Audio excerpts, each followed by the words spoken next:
People या तुलसी के पौधे में कभी भूल करके भी मत डालिएगा। जैसे शिवलिंग का आपने अभिषेक किया, जल इकट्ठा किया, ले जाके तुलसी के गमले में ढकेल दिया, ले जाके पीपल के पेड़ के नीचे डाल दिया, ये महा अनर्थ है।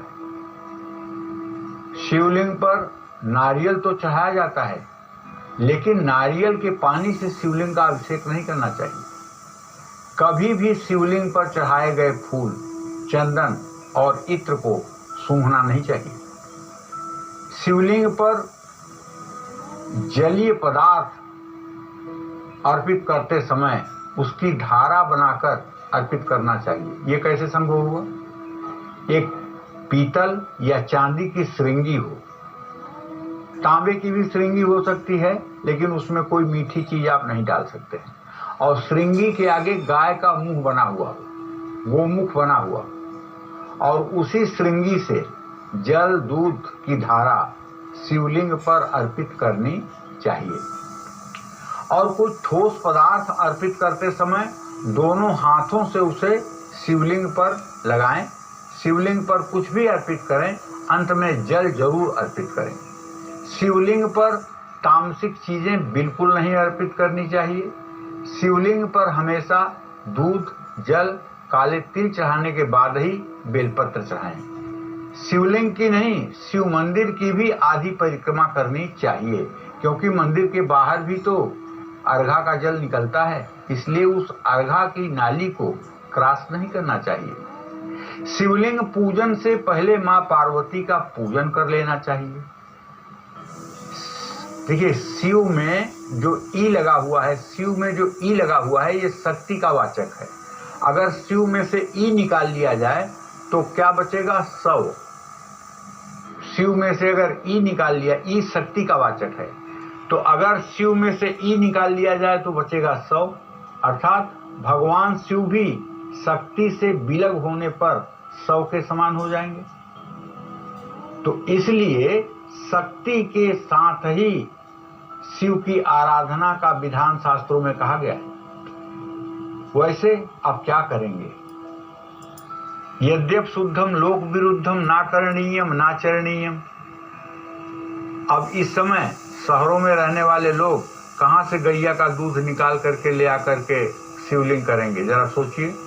तो यहाँ तो पैकेट वाला दूध लाना मजबूरी है, लेकिन दूध उबला हुआ नहीं होना चाहिए। उबला हुआ दूध या एक बार उबाला हुआ दूध शिवलिंग पर नहीं चढ़ाना चाहिए।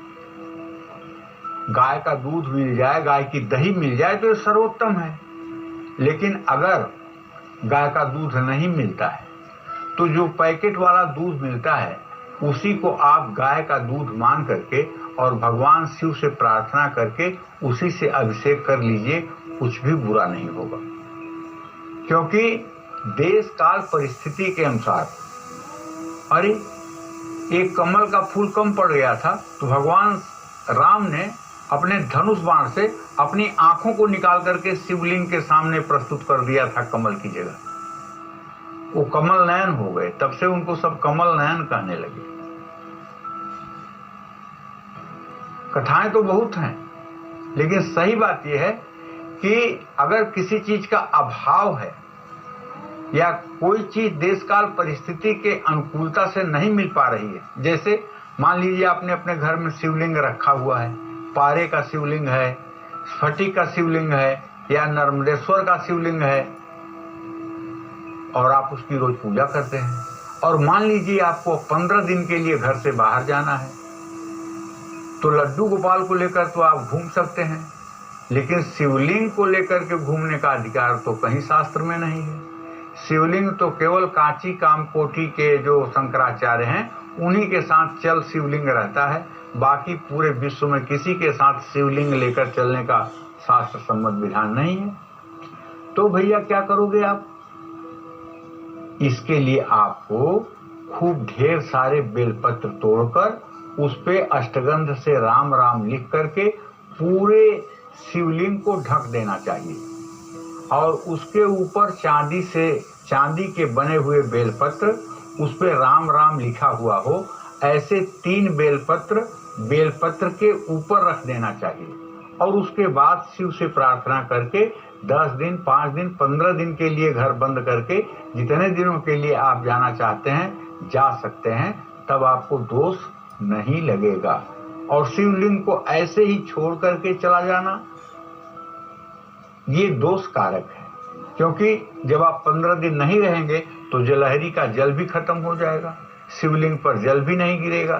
तो ऐसे में बेलपत्र से पूरा शिवलिंग को ढककर और उसके ऊपर चांदी का 3 बेलपत्र रख करके जिस पे राम राम लिखे हुए हों और तब घर से बाहर जाना चाहिए।